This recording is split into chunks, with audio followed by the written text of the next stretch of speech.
Hola, buenas. Mi nombre es Enrique del Risco y agradezco al Centro Cultural Cubano de Nueva York haberme invitado a esta presentación en el marco del Congreso eh, del- dedicado al periodismo cubano.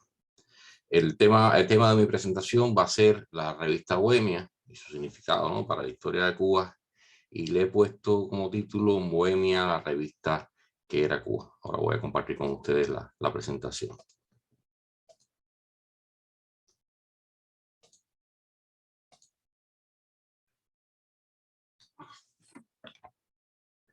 La revista Bohemia, la cual se anuncia orgullosamente en estos tiempos como la más antigua de Latinoamérica, todavía sigue publicando y su mera supervivencia deviene en asunto milagroso.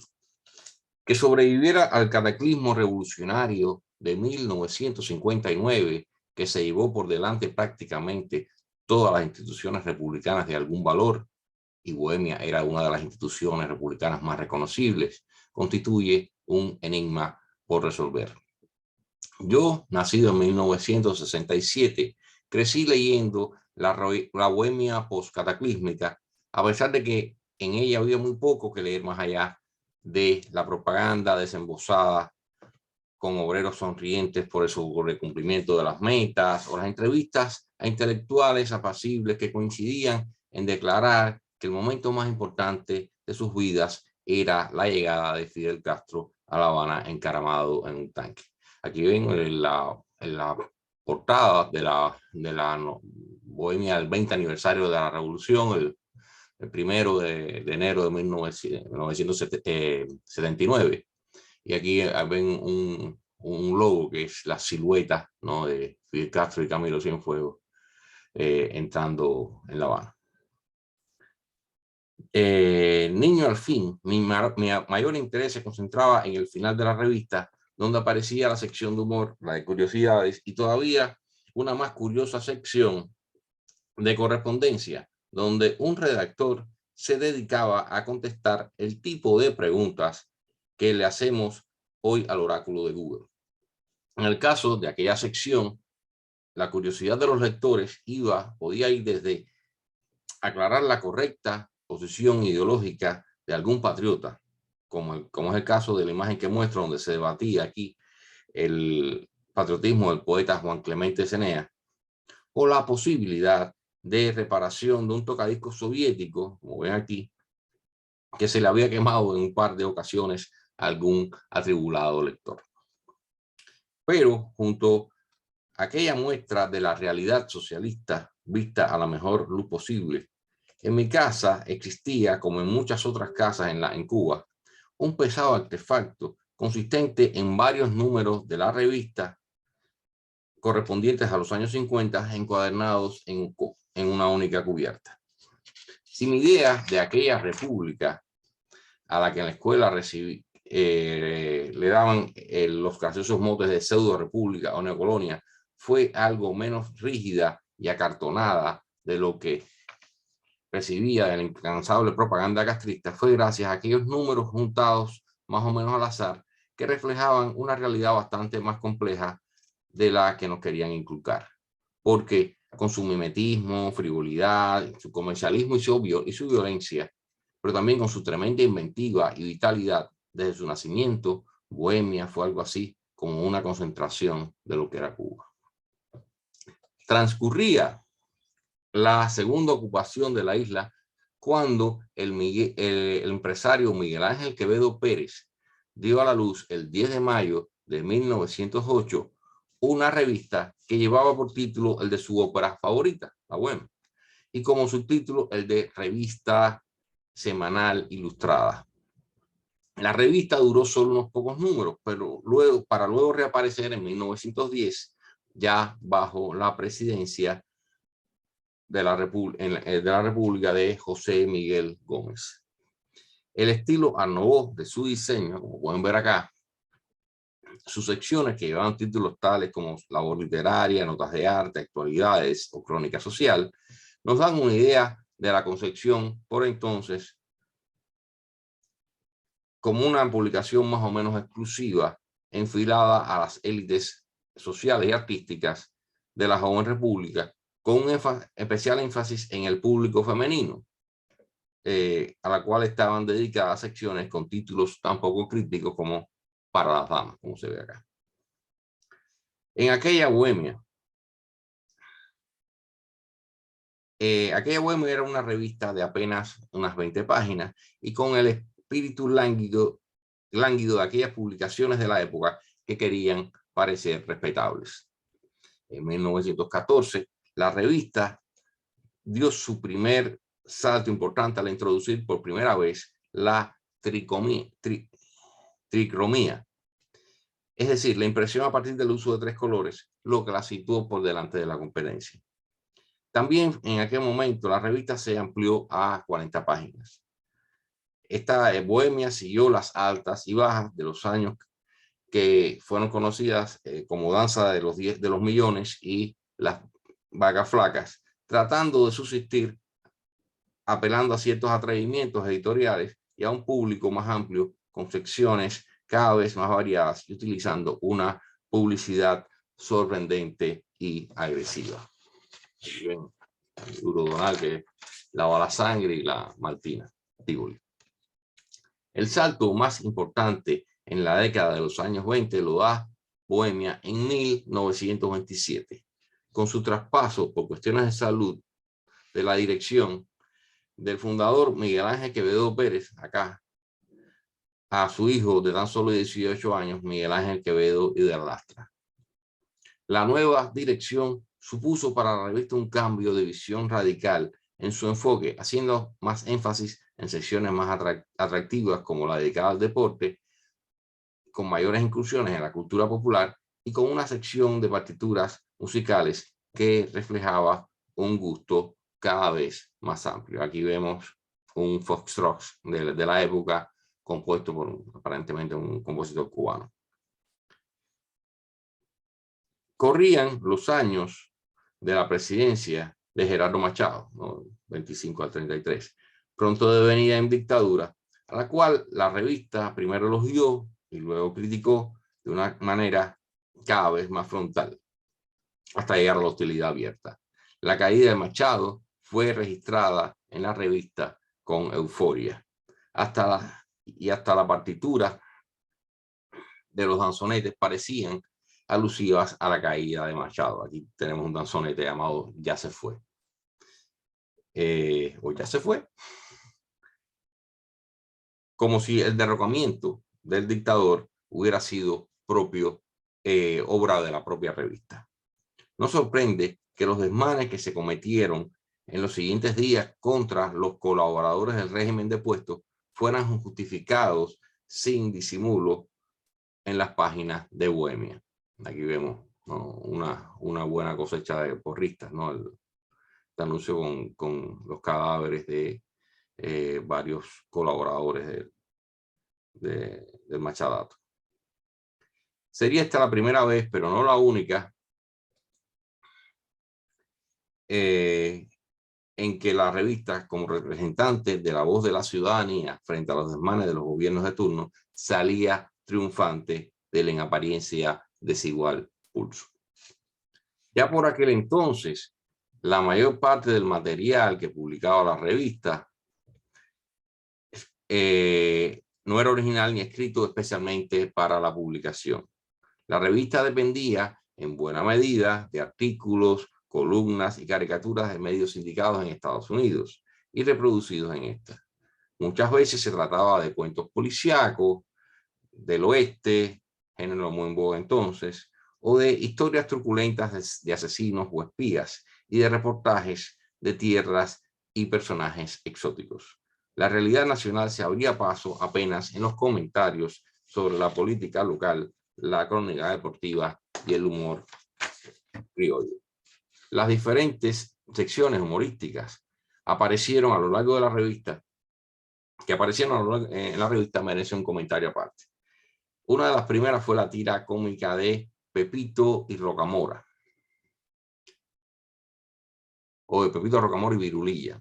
Ellos van cambiando los nombres a lo largo de que apareció en Bohemia en 1915 y se adentró ya en los años 20. También se incluían artículos costumbristas de personajes típicos, como este de El Mascavidrio, dedicado a los borrachos. Y en la siguiente década, la revista dependió en buena medida de tiras sindicadas importadas, pero en los 40 tuvieron una presencia cada vez mayor humoristas locales, comentando con colaboraciones de escritores de la talla de Miguel de Marcos. O también la del cronista Eladio Secade, quien con sus estampas escribió un capítulo definitivo del costumbrismo republicano y que luego se convertiría Secade en el jefe de la sección deportiva de la revista, en la cual también sentó cátedra, ¿no?, como cronista deportivo. Se menciona menos, a pesar de su importancia, al caricaturista y escritor Francisco Vergara, quien a lo largo de los años 40 creara diferentes secciones humorísticas en Bohemia, con títulos de las secciones como Cohetes o la más estable, que le presentamos aquí, Picadillo a la criolla. Como muestra de la agudeza de Vergara, sirve el texto que escribe él tras asumir el poder Ramón Grau San Martín el 10 de octubre de 1944. Este texto es una parodia de la biografía que el escritor Emil Ludwig le hiciera al presidente saliente Fulgencio Batista Saldívar, burlándose sin piedad Vergara, ¿no?, del metafórico estilo del escritor alemán y de sus imprecisiones de todo tipo. Y cito, ¿no? En una madrugada fría y desapacible del 4 de diciembre de 1897, en un villorrio nombrado Oriente de la provincia de Vannes, en Cuba, nació un hermoso niño. Tenía la piel trigueña y el pelo lacio. Su boca, fina y diminuta, era roja como el alma de Marinello, ¿no? Se refiere al líder del Partido Comunista. Sus ojos eran pequeños como los sueldos de los consejeros de escuela. Ese varón, que al hacer su entrada en el mundo había aumentado ipso facto la menguada población de la Perla de las Antillas, era Fulgencio Batista y Saldívar. Y fin de la cita. Vergara luego sería el creador de populares secciones de la revista como Radiolandia y Teleradiolandia, que servían para reseñar las noticias producidas por el mundo de la radio y la televisión, y más tarde se convertiría en el libretista de programas televisivos tan populares como Cabaret Realidades del Cuño y El Casino de la Alegría. Con el tiempo, las diferentes secciones de humor recibieron cada vez más espacio dentro de la revista. Además de las ya tradicionales tiras sindicadas norteamericanas, los caricaturistas locales tuvieron su propio espacio en la página llamada Humorismo Criollo, que como pueden ver aquí. Allí fueron apareciendo firmas tanto de dibujantes consagrados como Antonio Rubio, más conocido como Antonio Prodías,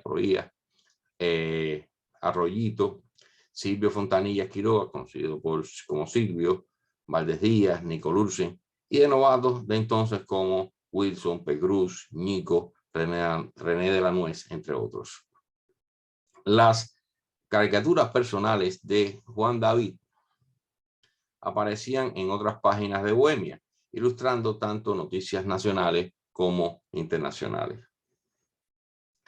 Por su parte, Silvio y Arroyito, dos de los caricaturistas más considerados por la publicación, recibían la encomienda de rellenar páginas unipersonales sobre diferentes temas. Silvio era también el encargado de ilustrar la página inicial de la sección en Cuba con su tira El Reyecito Criollo, donde el gobernante de turno aparecía vestido de rey interactuando con un campesino que representaba al pueblo cubano. Pero la sección que le otorgó el perfil definitivo a Bohemia fue en Cuba. Inaugurada según los recuentos oficiales el 4 de julio de 1943, aunque no hemos encontrado la sección con su nombre definitivo hasta el número siguiente, del 11 de julio de 1943, en Cuba fue dirigida desde sus inicios por los periodistas Enrique de la Osa y Carlos Lechuga. Esta sección logró aprovechar la larga experiencia de sus creadores y sus extensos contactos en los medios políticos para seguir la compleja trama de la política cubana de una manera minuciosamente detectivesca. En Cuba, adoptó las más modernas técnicas narrativas para construir relatos apasionantes de lo que iba ocurriendo semana a semana en la isla, sin tener que dar cuenta de sus fuentes. Las informadas voces que iban relatando las historias no iban calzadas por firma alguna, pero eran responsables de dar credibilidad al relato, al modo de las mejores ficciones. Solo que al lector le quedaba claro que los hechos narrados no eran nada ficticios. La importancia de la sección en Cuba no se limitó al periodismo que prohijó. Fue también la manera en que una publicación basada fundamentalmente en artículos importados pudo descubrir el interés del público por artículos generados en el país y con ello la posibilidad de depender cada vez menos de las importaciones. Un hecho significativo en este sentido fue el número especial del 10 de octubre de 1948 que tienen aquí. En el 80 aniversario del grito de Majagua, día en que además se celebraba la sucesión presidencial de Ramón Grau San Martín por el nuevo presidente Carlos Prioso Garraz, la bohemia de aquel día salió a la calle como edición extraordinaria de más de 200 páginas y hecha enteramente por manos cubanas. Aquí en el editorial declara que cubanos son todos los que redactaron y compusieron este número y cubana es la empresa que lo edita. La experiencia de esta edición extraordinaria fue lo suficientemente exitosa como para que la revista confiara cada vez más en el talento local. Aquí tenemos el cuento policíaco, en este caso escrito por Lino Novascalvo, ¿no? Un escritor de origen español, pero asentado en Cuba y cubanizado totalmente. Para la década siguiente, aún así la revista podía darse lujos. Aquí tenemos también, ¿no?, un artículo de esa edición especial de Fernando Ortiz dedicado a la música cubana, afrocubana. Pero bueno, lo que decía, aún así la revista podía darse lujos como el que se permitió en la edición del 15 de marzo de 1953. El lujo fue el de publicar en exclusiva la primera edición en español del Viejo y el Mar, de Ernest Hemingway, en traducción de Lino Novascalvo, aunque por aquellos días el propio Hemingway se declaraba a sí mismo como un cubano sato. Pero, disculpen.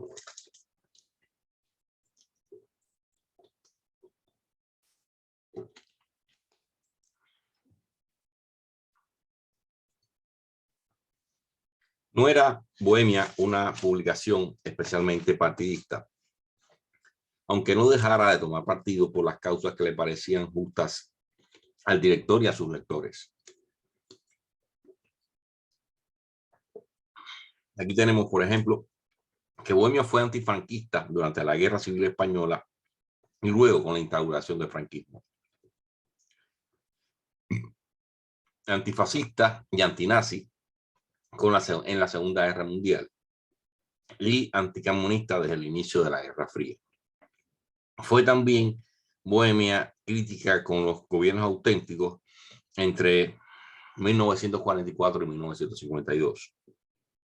Y con el tiempo, Bohemia se identificaría especialmente con Eduardo Chivas, el mayor disidente del Partido Auténtico, fundador y líder del Partido del Pueblo Cubano Ortodoxo, a quien le dedicaría varias portadas en vida y también después de muerto. Aquí tenemos. Los opositores al régimen batistiano de 1952 encontraron en las páginas de la revista respaldo y tribuna.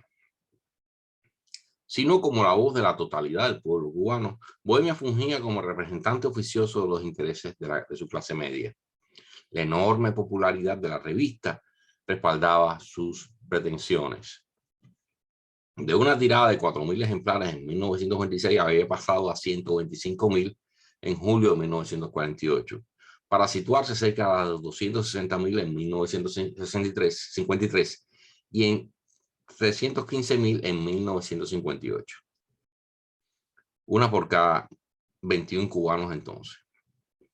En una de aquellas revistas sin censuras, su tirada se anunciaba como la que está aquí, como de 500.000 de ejemplares, lo cual equivalía a un ejemplar por cada 12 habitantes de aquel momento. En aquel momento Cuba tenía alrededor de 6 millones de personas. Y el éxito no se limitaba al ámbito nacional. Bohemia se distribuye por toda América Latina y aún en Estados Unidos, donde contaba con su propio distribuidor. Y aquí vemos, ¿no?, un camión de distribución de la revista en Nueva York en los años 50. Con tanta aceptación, el dueño de la revista pudo llegar a creer que no solo era la voz del pueblo, sino también sus ojos y sus oídos. Si no poseía Bohemia la verdad absoluta, andaba muy cerca de ello. Eso era en su idea, ¿no?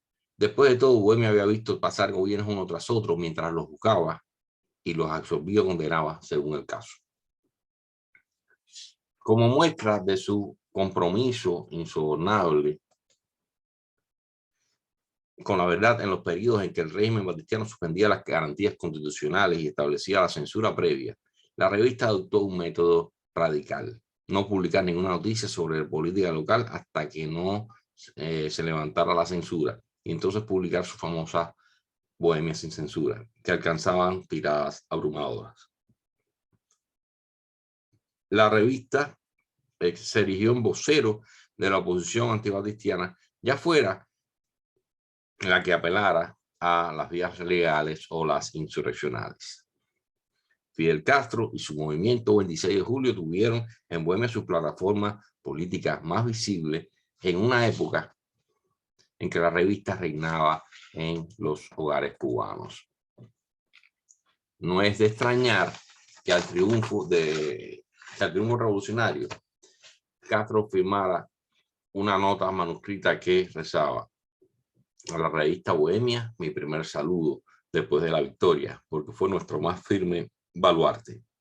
Espero que nos ayude en la paz como nos ayudó en nuestros largos años de lucha, porque ahora comienza nuestra tarea más difícil y dura. Resulta ilógico que Miguel Ángel Quevedo se tomara el triunfo revolucionario como cosa propia y que lo celebrara con aquellas famosas 3 ediciones extraordinarias de Bohemia, conocidas como ediciones de la libertad, con una tirada de 1 millón de ejemplares cada una. O sea, un ejemplar por cada 6 habitantes, entonces. Lo cual resulta una enormidad desde cualquier punto de vista, incluido el propagandístico. Porque a la propaganda estuvieron dedicados aquellos 3 números. Los siguientes: por una parte, para ensalzar al régimen triunfante, y por otra, a denostar al anterior, aunque para ello la publicación hubiera de caer en la exageración y en la mentira. Se repetía la situación de la caída de Machado, pero a un nivel mucho más decisivo, debido a la influencia alcanzada por la revista. Fue Bohemia la que popularizó la falsedad de los 20.000 asesinatos del régimen batistiano, lo que hacía parecer cualquier desmán cometido por el régimen triunfante como algo explicable y necesario. Hubo incluso casos en que la revista abandonó el más mínimo pudor periodístico, como al publicar la foto de un niño posando con restos de indígenas taínos de 5 siglos atrás, afirmando que la imagen correspondía al hijo de un esbirro batistiano jugando con las calaveras con las víctimas de su padre. Pronto empezó a pagar Bohemia el precio de su entrega incondicional al nuevo régimen. Así como ha señalado el investigador Abel Sierra Madero recientemente, las respetadas encuestas que hacían revistas de años atrás para medir la opinión popular sobre los distintos gobiernos dejaron de publicarse muy pronto. Y esto obedeció al detalle de que el nuevo gobierno había pasado del 90% de aprobación en los primeros meses a un 65%, cifra que a pesar de representar un grado de aprobación razonable para cualquier gobierno democrático, no lo era para un régimen que pretendía contar con el apoyo de la totalidad de la población. Tampoco ayudaba a la imagen de respaldo total e incondicional que intentaba transmitir el régimen, el detalle de que casi el 40% de los cubanos afirmaran desear elecciones en un futuro próximo, ¿no? Como si quieren elecciones 38.49, no quieren elecciones 57.34. Mientras tanto, Bohemia justificó cada una de las medidas revolucionarias apelando a todos los métodos que encontraba a mano, incluido un artículo recordando que los famosos tribunos de la plebe, los hermanos Graco, defendían la reforma agraria, una de las medidas, ¿no?, proa de la revolución en sus primeros años. En los primeros meses del triunfo revolucionario, Miguel Ángel Quevedo debió ofrecer su apoyo por simpatía por el nuevo proceso, para luego comprender que el único modo de conseguir que su Bohemia sobreviviera en el nuevo estado de cosas era convertirla en un órgano incondicional de la propaganda del régimen. Atrapado en medio de esa disyuntiva terrible, Quevedo pide asilo en la Embajada de Venezuela en La Habana en verano de 1960, aunque una publicación oficialista ha afirmado recientemente, y sin sonrojo, que el 20 de julio de 1961, hay un error de un año, Miguel Ángel Quevedo, a quien nadie perseguía ni hostigaba, abandonó la revista Bohemia y se asiló en la Embajada de Venezuela. Desde el exilio, Quevedo siguió publicando la revista, primero con el apellido Libre y luego sin este. Lo hizo durante 9 años más, hasta que en 1969, acusado por las deudas, cede la revista al Grupo Armas y el 12 de agosto de ese año se suicida de un disparo en la sien. En cambio, en Cuba, la revista se ha seguido publicando hasta hoy. En la actualidad, la revista que ha acumulado una década más desde la partida de Quevedo, desde Quevedo se fue en el 60, han pasado 62 años, mientras que desde la fundación hasta ese momento solo habían pasado 52. Cabe preguntarse cómo es posible que Bohemia haya sobrevivido hasta que ha sobrevivido donde tantas otras publicaciones republicanas desaparecieron. La respuesta más evidente es que Bohemia no ha sido desde entonces sino un cascarón de lo que fue en su época de gloria. Un cascarón que no trataba de disimular su condición de vocero de la propaganda castrista.